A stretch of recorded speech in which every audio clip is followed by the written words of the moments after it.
Sadarkaa Pireezidaantii Aanaatti qindeessaan kilaastara hawaasummaa Oromiyaa obbo Abdullahi Muluu hoolmaa maanguddoonni ijaarsa biyyaa kanaa keessatti qaban olaanaa ta'uu dubbatan. Guyyaan maanguddootaa sadarkaa naannoo Oromiyaatti dhaadannoo mirga maanguddootaa kabajuu fi dhalootaaf ceesisuu jedhuun magaalaa Adaamaatti kabajame. Guyyaan maanguddootaa idil-addunyaa akka addunyaatti yeroo 33ffaaf akka Itoophiyaatti yeroo 32ffaa fi akka naannoo Oromiyaatti yeroo 21ffaaf kabajame. Guyyaan maanguddootaa qindeessummaa biiroo hojjataa fi hawaasummaa Oromiyaa fi magaalaa Adaamaatiin kan kabajame yoo ta'u, kaayyoon isaas hubannoo uummanni mirgoota maanguddoo irratti qaban wal hubachiisuu fi itti aantuun kantiibaa bulchiinsa magaalaa Adaamaa Addeen Seenee Maammar keessummoota sagantichaa simachuun ergaa dabarsaniin maanguddoota bifa garaagaraan ilaaluu qabna. Maanguddoonni mana kitaabaa fi burqaa beekumsaati deeggarsa isaaniif barbaachisu taasisuu fi qabna jechuun ibsan. Maanguddoonni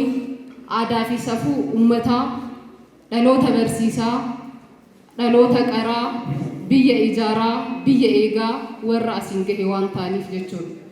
Kanaaf ayyaana maanguddootaatiis yeroo kabajnu bifa lamaan laaluu kan qabu. Tokkoffaa maanguddoonni laayibireerii dhalootaati.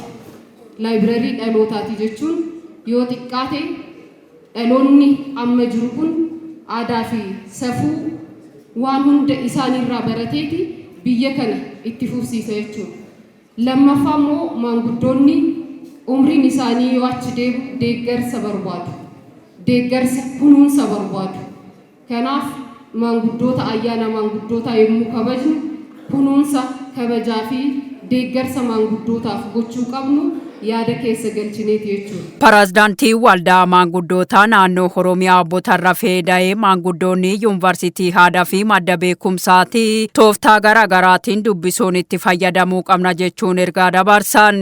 Maanguddoonni addunyaa keessa jiraatan saalan, amantaadhaan, bifaan itoo addaan hin qoqqoodamin kabaja argachuu qaban keessa wanti isaan murteessan maalinni eessumattuu maanguddoonni waa sadii argachuun itoo danda'anii gaariidha. Akka jireenya isaanii, akka biyya isaanii, akka dinagdeen isaanii eeyyamutti waa sadii. Tokko mana jireenyaa, lammata waa nyaataa, sadaffaan immoo uffata guyyaatii fi uffata halkaniitu argatanii maanguddootaa kun gahaas yoo ta'u baate garuu achirratti maal jedhan isaanii calqabaaf kun maanguddoota hundaaf guutuu ta'uu qaba kan jedhamu.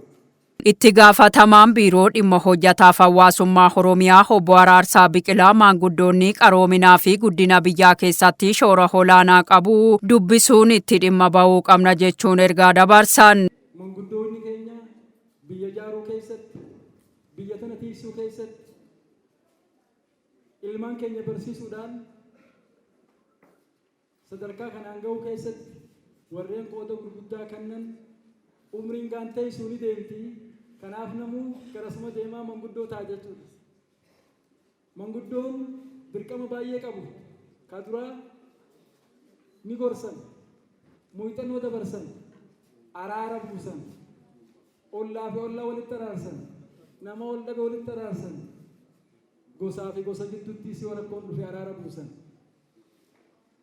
Nagee lallaban bakka deemanitti nagee caalaa wanni biraan jiru kayyuu nagee lallaban yeroo hunda bakka maanguddoon jiru wallabbiin hin jiru rakkoon hin jiru maanguddoon madda furmaataati jechuudha.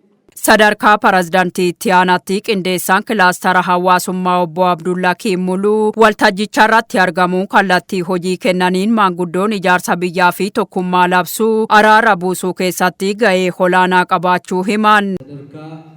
Hawaas dinagdee har'a dhageenya kanaaf gumaachi maanguddootaa isa olaanaa.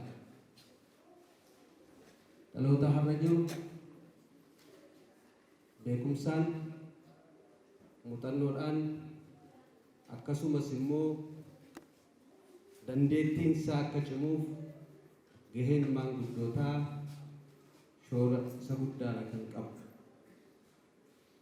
Dinagdee fi hawaasummaa biyya keenyaa har'a ilaallu kana ijaaruu keessatti gatii olaanaa kan kaffalan aarsaaf dadhabbii hedduu kan gumaachan akkasumas immoo dhaloota har'aa fi kaleessaa riqicha ta'anii walitti kan hidhan dhaloonni har'aa aadaa isaaf seenaa isaa akka baratu madda beekumsaaf muuxannoo akkasumas madda gootummaa akka ta'ee guddatuuf gumaacha guddaa waan gootaniif maqaa abbootiif maqaa mootummaa naannoo Oromiyaadhaan maanguddoota Oromiyaa keessa jirtan hundaaf ulfaadhaa galatoomaa isiniin jechuu barbaada.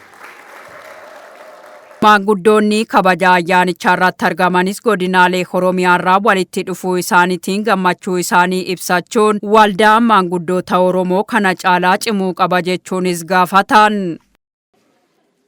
Waltajjiirra yaadni baay'ee laatameera. Isa keessaatti maanguddoonni iddoo walgaan jiddu galeessi maanguddoota barbaachisaa akka ta'e taa'eeti jira. Jiddu galeessi maanguddoota waan gaariif waan baay'eef ni gargaara. Galii argachuuf ni gargaara. Marii gaggeessuuf ni gargaara. Namoota araarsuuf ni gargaara. Haala adda addaa marii waan baay'eetiif gargaarsa godha. Akkaataa kanaatiin waltajjiirra yaadni laatame iddoo afuritti jiddu galeessi waldaa ijaaramaa jira kan jedhudha. Kun immoo kan godhamu karooraan. Karoorri kun beekamee zooniitti iddoo sadarkaatiin iddootti beekameeti hundumtuu eeggachuu qabu. Kanas yommuu qaamni ilaalu dhimma kana karoorsu zooniittis gandattis otoo gandattis haala isaa otoo beeksisee gargaarsa mootummaas ta'e miti mootummaatiin haalli kun otoo mijaa'e akkuma sila jedhe jiddu galli manguddootaa baay'ee barbaachisaadha.